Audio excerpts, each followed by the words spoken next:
İyi günler değerli izleyiciler. Yeni bir Vizyondakiler programıyla daha karşınızdayız. Bu hafta da sizler için evinizde izleyebileceğiniz birbirinden renkli filmler seçtik.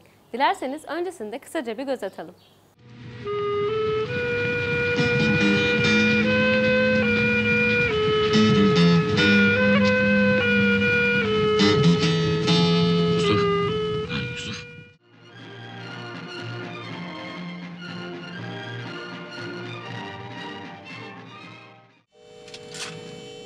People do anything in front of a taxi driver. I mean, anything.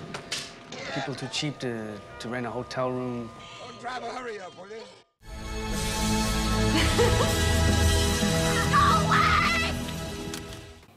Erden Kral'ın yönetmen koltuğunda oturduğu, Tuncel Kurtiz'in ise senaryosunu yazdığı, çekimleri tamamlandıktan 28 yıl sonra Türkiye'de gösterime giren film Bereketli Topraklar üzerine. Bu inşaatın temelinde yalan vardır. Betonunu çaldınız, demirini çaldınız. Benim ustalığım 5 para etmez artık. Bu inşaatta benim alnımın terinin ne kıymeti vardır? Sana ne be adam? Sen işine bak. Orhan Kemal'in ünlü romanından uyarlanan filmde köyden 3 arkadaş Köse Hasan, Pehlivan Ali ve Yusuf iş bulmak, çalışmak için Çukurova'ya gelirler. Önce bir fabrikada, ardından bir inşaatta, sonra da çeltik tarlalarında çok ağır koşullarda işçilik yapmaya başlayan arkadaşların her biri için kader farklı bir yol çizmiştir. Ve ne yazık ki bu yollar hiçbiri için iyi olmayacaktır. 1979 yılında çekimleri tamamlanan film sıkı yönetim tarafından yasaklandı.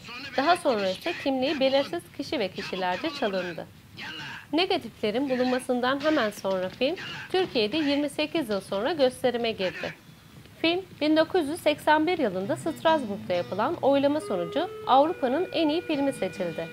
Ancak yurt dışı yasağı nedeniyle Erden Kral'ın ödülü alması engellendi.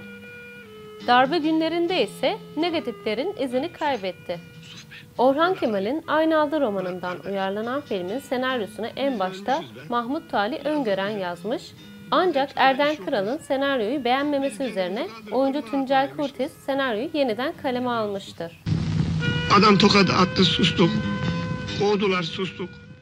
ABD Ulusal Film Arşivinde muhafaza edilmesine karar verilen Charlie Chaplin'in çektiği son sessiz filmi Modern Zamanlar.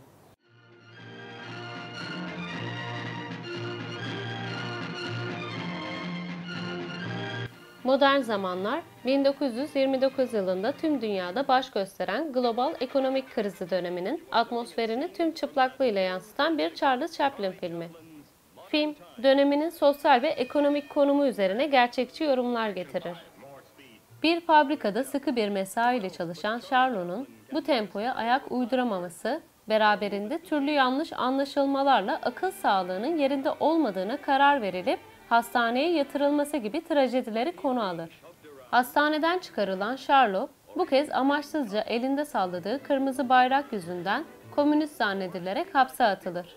Her haliyle kara komedi ve esaslı bir eleştiri niteliği taşıyan filmde Charlotte'un hayatını değiştiren tek şey ise kimsesiz biriyle yollarının kesişmesi olur.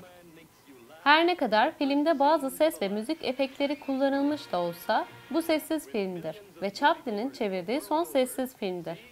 Chaplin bu sessiz filmi çevirdiği tarihte sinemada ses yaklaşık 10 yıldan beri kullanılmaktaydı. Chaplin hem sessiz filmlerin duyguları daha iyi yansıttığını düşünüyordu hem de farklı dillerdeki insanların da bu şekilde onu anlayabileceğine inanıyordu.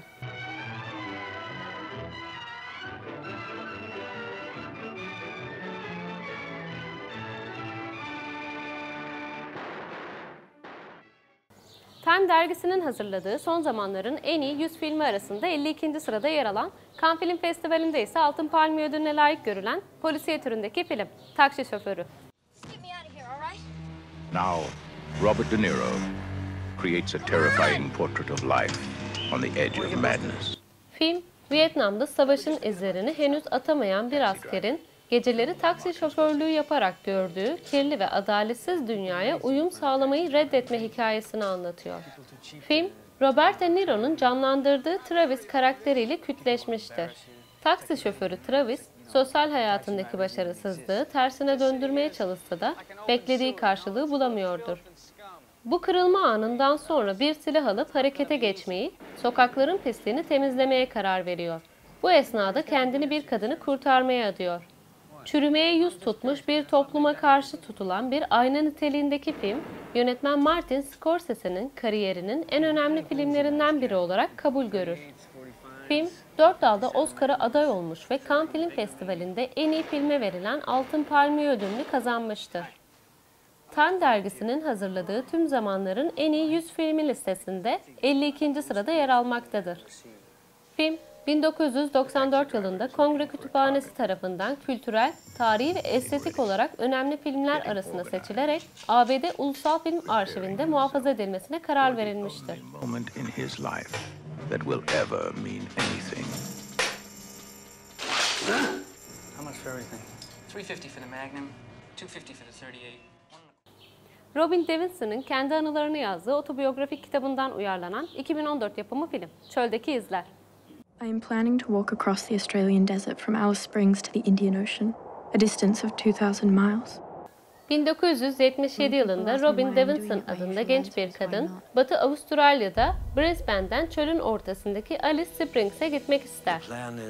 24 yaşında bir genç kadın olan Robin Davidson, bu yolu yürüyerek kat etmeyi ailesine ve arkadaşlarına rağmen gerçekleştirmeye kararlıdır. Öncelikle yolculuğu için gerekli ekipmanı ve yiyeceği ayarlaması gerekmektedir. Bir köpek ve 4 deve ile çıkacağı 2700 kilometrelik yolculuk için her şeyini tamamlaması 2 yılını bulur.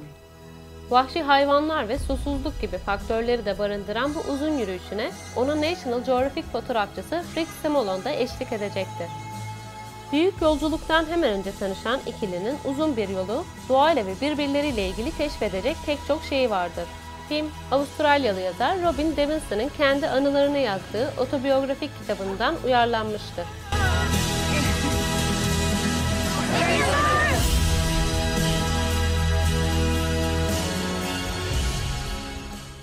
Bu hafta sizler için seçtiğimiz filmler bunlardı. Umarız izlerken keyif alırsınız. Gelecek hafta görüşünceye dek hoşça kalın.